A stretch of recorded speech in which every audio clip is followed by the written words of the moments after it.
महाविकास आघाडीकडून ठाणे विधान परिषदेची जागा शरद पवार यांच्या राष्ट्रवादी काँग्रेसकडे जाण्याची शक्यता आहे।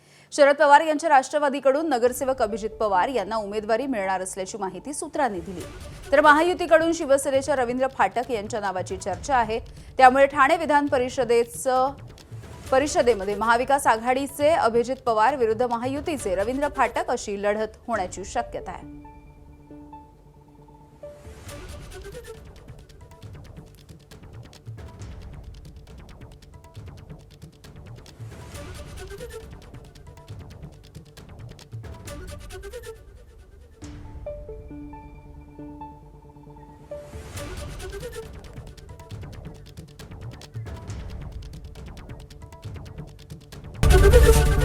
एबीपी माझा, उघडा डोळे बघा नीट।